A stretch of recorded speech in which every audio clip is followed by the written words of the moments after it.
Hi everyone, it's me again. Today I want to show you a box that I created for Marley.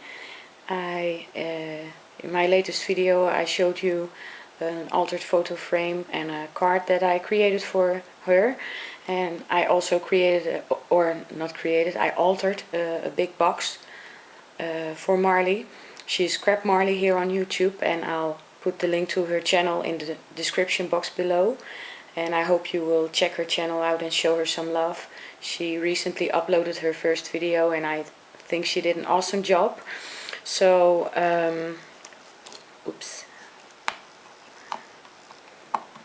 this is a wooden tea box and I painted it with 3 layers of gesso texture, and I also covered the box with the pattern paper. I used a paper stack from Tim Holtz.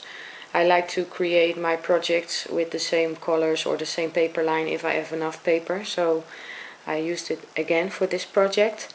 And I hand stitched all the edges, and I used some spackling to create some texture. And for this I was inspired by Linda, who is FaithChick777 here on YouTube. She has a tutorial on how to use this material, and I'll put the link to her tutorial in the description box. I adhered some lace here and some eyelet trim and some silver Chinese braided trim, and I did that all the way around. So more hand stitching and more texture. And this is the front side of the box. I made these 3 roses myself. This is a flower from Magnolia that I had in my stash for quite a while, and it was perfect to use on this project. Here I have a Carla S001 flower, and this is a fanciful flourish die cut from the Cherry Lin Design dies. This is the mini one. So this is the first time I altered a big box like this, and I struggled a little bit with it, but fine. I'm not used to work with a large area like this. I never did a 12 by 12 layout or anything like that. So let me see, we'll start at the bottom here. I hand stitched the papers. I took my piercing tool, pierced the holes, and then hand stitched all the way around the edges. And I distress everything and inked it with the black soot distress ink. And at some spots I curled back the pages and I adhered some lace behind. This is a homemade rose, and this one is from my stash. Another flourish. This dress form, I made one again. I really love creating these dress forms. I was inspired for this by Miranda, Miss Liberty 25, and I'll put the link to her video, her tutorial on this, in the description box below. I really had a lot of fun creating her.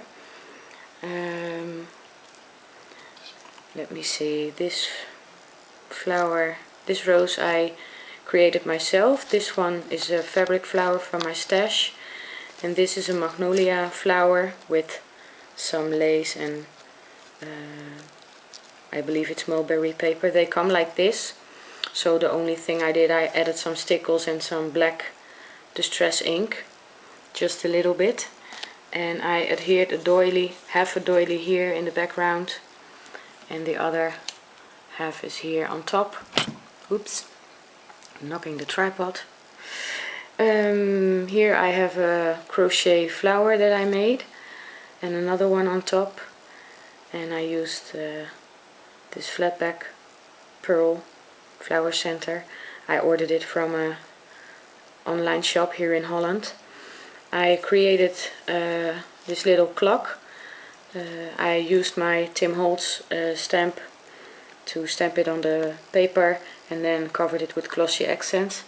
I took a candle like this and I took this out, and then I cut into the edges here and I curled them backwards, so that's what gave me this look, and I really like how that came out. Here I have another homemade flower, another magnolia flower. This big flower I also crocheted myself, and another crochet flower, baby pink on top. This rolled rose I created with my MFT die, and I added some stickles. And here I have a ribbon slider from Wild Orchid Crafts, and a flat back pearl from Sa Crafters, another magnolia flower, and this frame is from a local store, and I rubbed over it with some gesso to make it less shiny. This stamp, this gorgeous lady, is from Stempelgleden.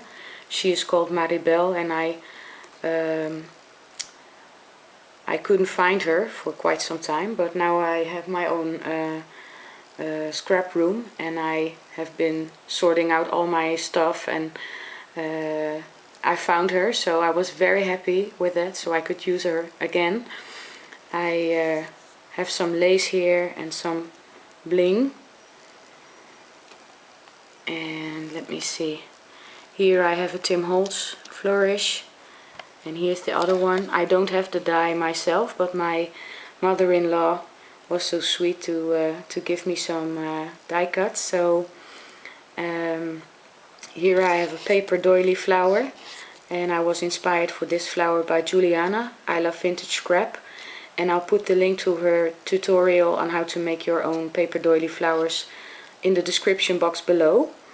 So, and here I have another homemade paper flower, and a Martha Stewart butterfly, and let me see, this flower is from Wild Orchid Crafts, and this one's also from Wild Orchid Crafts, and this is a one that I created myself.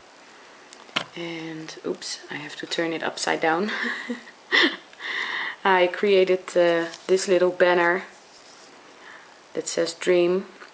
I don't have the die myself, so I just drew it and cut it out and distressed it like many other ladies do. So, and let me see, here I have 3 crochet flowers that I made myself, and I layered them in another flower center. This is a gardenia that I've had in my stash for a long time, so I don't know where it came from, but, and here I have another homemade rose. This big butterfly is a Marianne design die. I don't have it myself, but my mother-in-law gave me some die cuts, so I really had a lot of fun using it, and it was perfect for this project. So this is the box, and I really hope Marley likes it. It was a challenge for me to alter it, but, and I also decorated the inside, of course. So I used a pattern paper from Tim Holtz, and I took some satin ribbon so it can stay opened without, well, you know what I mean. Oh, here I have 2 crochet flowers that I made, and a little Martha Stewart butterfly with some tiny pearl trim, flat back pearl trim from Carla S001. These flowers are from my stash, and these corners I ordered them from an online shop here in Holland, and I painted them with gesso, and I created a pocket for her and 2 tags